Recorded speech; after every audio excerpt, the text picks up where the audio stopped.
पे बात कर रहे हैं, आपको आगाह रखे हुए हैं IMF मुआहदे के हवाले से। इसमें ताखीर के बाद इक़्तिसादी तौर पर कल एक बहुत बड़ी डेवलपमेंट सामने आई। हुकूमत ने मईशत को मुश्किलात से निकालने के लिए फाइनली आई वुड से कल बहुत सारे मोस्ट इंपॉर्टेंट स्टेक होल्डर्स कल साथ बैठे और एक माशी प्लान तैयार किया। इसे खुद मुख्तार मईशत की जानिब पहला कदम समझा जा रहा है और इसे CPEC से भी बड़ा माशी मनसूबा पाकिस्तान के लिए करार दिया जा रहा है। गैर मुल्की सरमायाकारी इंतहाई अहम एक कॉम्पोनेंट होती है किसी इकॉनमी के लिए। इसकी राह में हायल जो रुकावटें हैं उनको दूर करने के लिए एक स्पेशल इन्वेस्टमेंट फैसिलिटेशन काउंसिल कायम कर दी गई है। इसका पहला इजलास वज़ीर आज़म की सदारत में हुआ, जिसमें मुआशी बहाली की जो हिकमत अमली है उसको जारी किया गया। The most important was army chief was also there. बिल्कुल, एलामिया के मुताबिक मंसूबे के तहत ज़राअत, लाइफ स्टॉक, मादनियात, कानूनी, इंफॉर्मेशन टेक्नोलॉजी और तवानाई समेत अहम शोबे में पाकिस्तान की असल सलाहियत से इस्तेफादा किया जाएगा। SIFC सरमायाकारों को 1 विंडो की सहूलत दी जाएगी, जबकि मंसूबे के तहत 4 से 5 बरस में 15 से 20 लाख अफराद को रोजगार भी मिलेगा। अगले 4 से 5 बरसों में जी इस मंसूबे से $70 अरब की बरामदात भी होंगी और मंसूबे से पाकिस्तान की जो फॉरेन डायरेक्ट इन्वेस्टमेंट है उसमें $100 अरब का भी इजाफा होगा। इस मंसूबे के तहत जी अगले 4 से 5 सालों में ज़र मुबादला के ज़खायर में भी इजाफा होगा, जो कि दरपेश जो मौशी मसाइल है उसमें कमी का बाइस भी बन सकते हैं। प्रोजेक्ट मुकम्मल होने की सूरत में जी 2035 तक पाकिस्तान $1 ट्रिलियन की मईशत बन सकता है। What a rosy picture. Yes. I wish Very fancy. I wish कि ऐसा हो। पाक फौज अपनी मैनेजमेंट और कोऑर्डिनेशन स्किल्स इसमें पेश कर रही है। उसके तहत मंसूबे को कामयाब बनाने के लिए अपना भरपूर ताउन करेगी। दूसरी जानिब IMF की तमाम शराइत भी मिनवन मान ली गई। बिजली, गैस, पेट्रोल समेत हर चीज़ महंगी हो गई। टैक्सेस की भरमार, सब्सिडीज खत्म। उसके बावजूद IMF कहता है मैं न मानूं, मैं नहीं मानता। स्टाफ कोई पेशरफ्त अभी तक नहीं हुई है। क्यों नहीं हुई है? ये डेडलॉक क्यों है? कहां तक जाएगा? कब तक रहेगा? इस पर हमने बात करनी है। इसके अलावा बेल आउट पैकेज का काउंटडाउन भी शुरू हो चुका है। $6.5 अरब का प्रोग्राम था, आपको याद होगा। सिर्फ 10 दिन बाकी हैं। So 10 days to go, 10, 9 and then it's over. वजीर खजाना इसाक डार साहब, जो कि बहुत कॉन्फिडेंट आदमी है इस मामले में, गुज़िश्ता रोज़ बरतानिया हाई कमिश्नर से वर्चुअल मुलाकात की, उनसे IMF के मामले पर मदद मांगी है। उन्होंने मुकम्मल ताउन की यकीन दहानी करा दी है। बरतानिया ने कहा है कि हम अपना बेस्ट करेंगे जो आपके लिए कर सकते हैं। दूसरी जानिब पाकिस्तानी जो बरामद कुनंदगान है, हम टॉकिंग अबाउट एक्सपोर्टर्स, उनके हवाले से बड़ी खबर है। बरतानिया ने बड़ा फैसला किया है। पाकिस्तान समेत जो तरक्की पजीर मुख्तलिफ ममालिक हैं उन्हें तजारती स्कीम उनको दोबारा से उनकी जानिब से बहाल कर दी गई है और इसके तहत मुतल्लिका महकमों के या मुल्कों की जो टैरिफ्स हैं इसमें कमी की गई है। आसान तजारती सहूलियात दी गई हैं और जनरलाइज स्कीम रेफरेंस की बुनियाद पर इसे नाफिजुल अमल किया गया है। तो इससे भी पाकिस्तान को काफ़ी हेल्प हो सकती है। इसी पे हमने इस इब्तदाई सेशन के अंदर बात करी। बिल्कुल, उसके लिए सबसे बेहतर गेस्ट हमारे पास, बल्कि बेहतरीन गेस्ट जो उस पर हमें डिटेल बता सकते हैं, डॉक्टर खाकान नजीब मौजूद हैं। Thank you very much doctor Khaqan and a very good morning. I hope you are doing well. सबसे पहले तो डॉक्टर खाकान, ये जो पाकिस्तान की मौशी बहाली का प्लान कल पेश किया गया है, इस प्लान को आप किस तरह से देख रहे हैं और क्या हम ये कह सकते हैं कि जो IMF से हमारे मामला तय नहीं हो पाए उसकी जगह ये प्लान B है या ये एक अलग से एक सिस्टम है? इसको आप किस तरह से इस पे कमेंट करेंगे? अर्मला, देखिए, हमने जब भी बात की है आपस में तो हमने ये गुफ्तगू की है कि Pakistan, IMF, World Bank, friendly countries, commercial monies, bond, ये सारे जो हैं इनको कहते हैं हम डेट क्रिएटिंग इन, यानी कि डॉलर के इन्फ्लोज होते हैं, but they are all creating. जो कल बात हो रही है वो हो रही है कि किस तरह हम डेट क्रिएटिंग इनफ्लो से हटकर हम नॉन डेट, यानी कि इन्वेस्टमेंट जो आती है वो डेट क्रिएटिंग नहीं होती, क्योंकि वो आपके मुल्क में आती है, वो कोई नो हाउ लाती है, वो कैपिटल लाती है, वो कोई फैक्ट्री सेटअप करती है। और अगर हम समझदार कौम हो तो हम ऐसी फैक्ट्री सेटअप कराएंगे जिनमें एक्सपोर्ट का पोटेंशियल हो। हम अगर एग्रीकल्चर में, कॉर्पोरेट फार्मिंग में जाएंगे तो उससे क्या होगा, उससे आप अपनी एग्रीकल्चर की जो इंपोर्ट $10 अरब की करते हैं वो शायद तब्दील हो जाएगी विद लोकल प्रोड्यूस। अगर ये ऐसा हो तो फिर आपके $10 अरब बचना शुरू हो जाएंगे, उसमें से जो भी आप बचा पाएंगे। पाकिस्तान ने शायद पहले भी J-17 थंडर बाहर बेचा है। डिफेंस प्रोडक्शन में एक स्कोप है, हमारी पाकिस्तान ऑर्डिनेंस फैक्ट्री है, दीगर अदारे हैं जो इस पे काम कर रहे हैं। माइनिंग एंड मिनरल्स मेरा एक फेवरेट सेक्टर है। ये इसलिए फेवरेट सेक्टर है कि रेकोडेक 50 years $100 billion, कि एक्सपोर्ट का पोटेंशियल रखता है। ये तो एक बात हुई। गोल्ड के भी ज़खायर हैं, मैग्नीशियम भी है। याद रखिए ये oldest business in the world है कि आप ज़मीन में जो कुदरत ने आपको मादनियात दिए हैं वो आप एक्सपोर्ट कर सकें और उनकी ज़रूरत कभी भी ख़त्म नहीं होगी।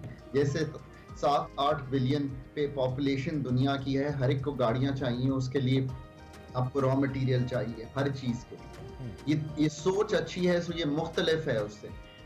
ये हमने कभी ना कभी तो करना है। अब इसको अमली जामा पहनाने के लिए खाली आई थिंक काउंसिल जो है वो एक अच्छा स्टार्ट है, क्योंकि कोई विजन तो किसी ने देना है। आर्मी उसको एंकर कर रही है। इसको मैं इस तरह देखता हूँ कि आर्मी और सिविल ब्यूरोक्रेसी एक कंटिन्यूटी की अलामत है पाकिस्तान में।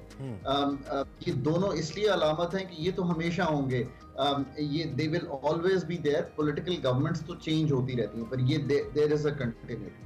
प्लस जो भी आप कहें आर्म्ड फोर्सेस पे आई थिंक इस वक्त एक बोझ इसलिए भी आता है कि मुल्क जहाँ पे खड़ा हुआ है वहाँ सब ने अपना रोल पिचन करना है। पॉलिटिकल लीडरशिप्स ने भी करना है, आर्मी ने भी करना है, सिविल ब्यूरोक्रेसी ने भी करना है। और जो सबसे बड़ा आंसर हम बात नहीं कर रहे, कल से जब भी मैंने इंटरव्यू किया मैंने कहा वो जो बिजनेस कम्युनिटी है उसको भी साथ मिलना पड़ेगा। This should not only be about the investor who is sitting in Saudi Arabia और यूएई और चाइना, बिल्कुल होना चाहिए उनके बारे में, but this should also be there is a domestic investor, उसको भी एक्साइट करना है। उसको 3 चीजों का ओपियम जो है ना, जो they are on an opium track of gold, property and now on a higher opium of dollars, इससे हटाकर री इंसेंटिवाइज करना है towards manufacturing, towards corporate farming, towards digging the ground, and जो एंटी एक्सपोर्ट बायस है उसको हटाना है। ये मैंने इसलिए कहा है कि as a vision it's good.